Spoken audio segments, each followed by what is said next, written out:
Qual o problema da imperfeição? Só um. Uma divindade criou uma singularidade.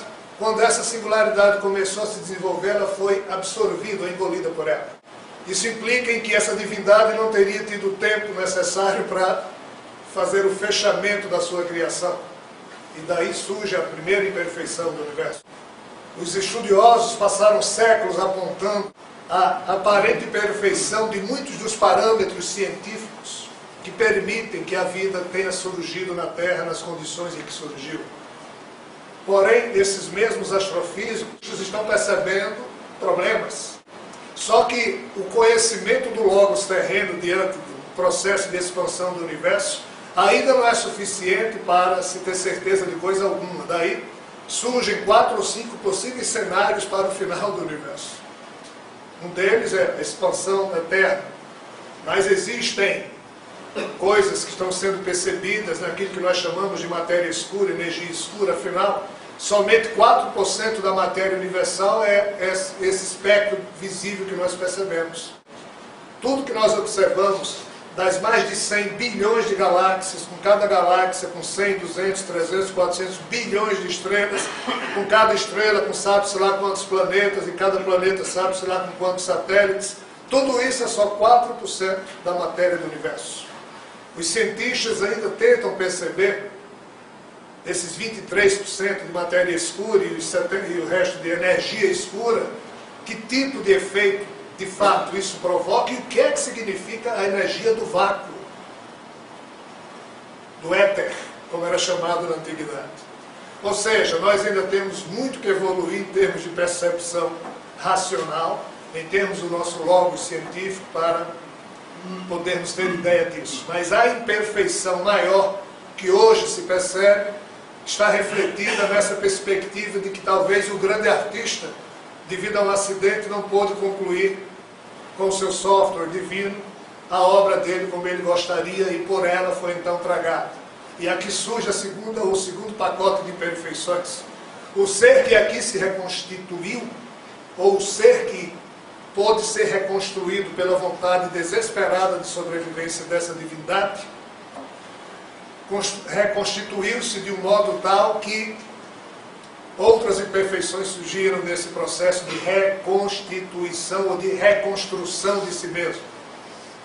E esse aspecto de absorver de tudo para poder sobreviver, hoje reflete-se no DNA que marca aos corpos de todos os seres vivos que existem aqui na Terra, já que no DNA que marca a atitude de qualquer ser vivo, em qualquer um dos reinos de seres vivos da natureza terrena, esse DNA ativado em 3%, como é o caso aqui da Terra, ele está tendente e inclinado ao quê? A destruir vidas, para poder sobreviver.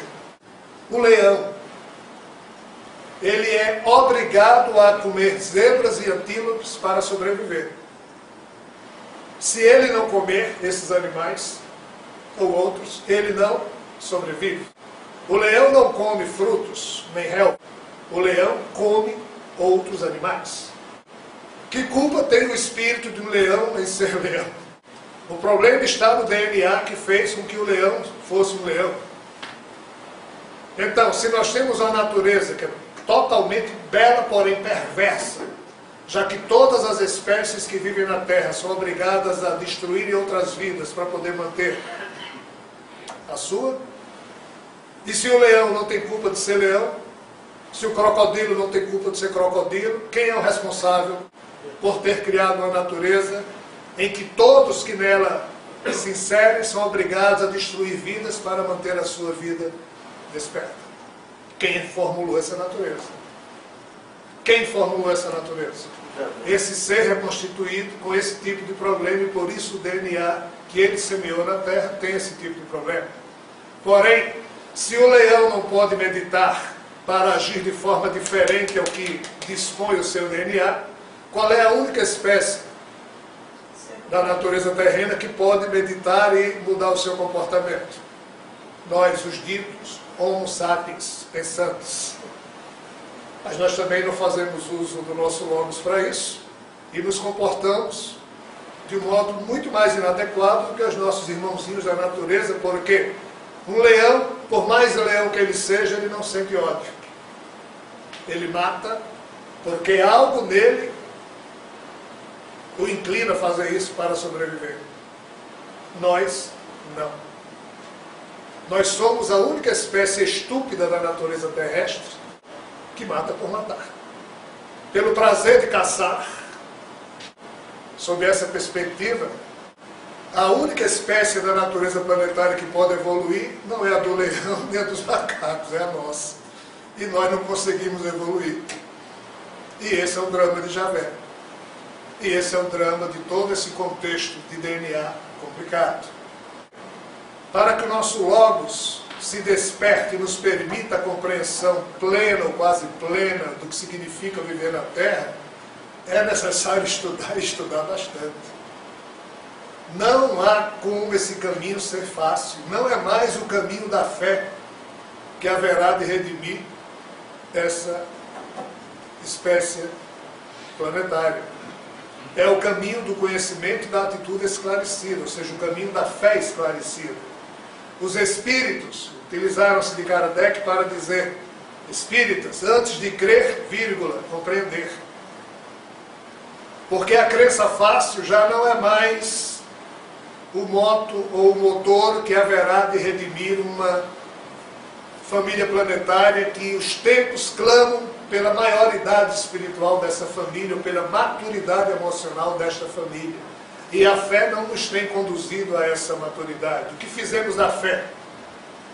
No cristianismo matamos milhares e milhares, milhões de pessoas em nome de Jesus devido a discussões estúpidas e cretinas, mas que na época eram tolos dos logos e então. Sob a perspectiva do islamismo, hoje matamos alguém para, em fazendo isso em nome de Allah, sermos admitidos no céu e termos 60 virgens à nossa disposição. Se isso é absurdo aos nossos olhos, para quem nisso acredita, tal premissa não é absurda, é fantasticamente correta. O que você dirá um Logos nesse nível? Nós precisamos deixar os vícios da fé, já que crer é um conforto, pensar é um esforço. E sem o esforço, na arquitetura do entendimento esclarecido sobre a realidade que nos rodeia e o nosso papel na interação com essa realidade, essa espécie que deveria pensar não irá a canto algum. E em nós, não indo a canto nenhum, ninguém mais parece que nessa hierarquia de seres angelicais irá. Porque eles, a exemplo do leão, eles têm um tipo de DNA muito mais defeituoso do que o nosso na Terra, porque eles foram criados à imagem e semelhança, não só à imagem e semelhança do Criador, mas em todas as suas atitudes. Nós aqui na Terra fomos criados com um DNAzinho, só 3% ativado, e um corpo, a imagem e semelhança desse ser, mas nós podemos ser diferentes dele, no sentido de não destruirmos vidas, de não impormos o nosso jugo sobre ninguém. E o jugo de Javé é impositivo sempre, o de Jesus não. É um jogo a ser jogado ao longo de toda a eternidade, mas nós temos que perceber isso já, enquanto estamos vivos nesses corpos, para darmos o mínimo de testemunho nesse mistério, não para que se resolva o problema, mas para que as gerações futuras possam perceber que não é pela fé que haverá de surgir a redenção dessa família planetária, mas sim pela fé esclarecida, ou seja, pela fé alicerçada do conhecimento profundo.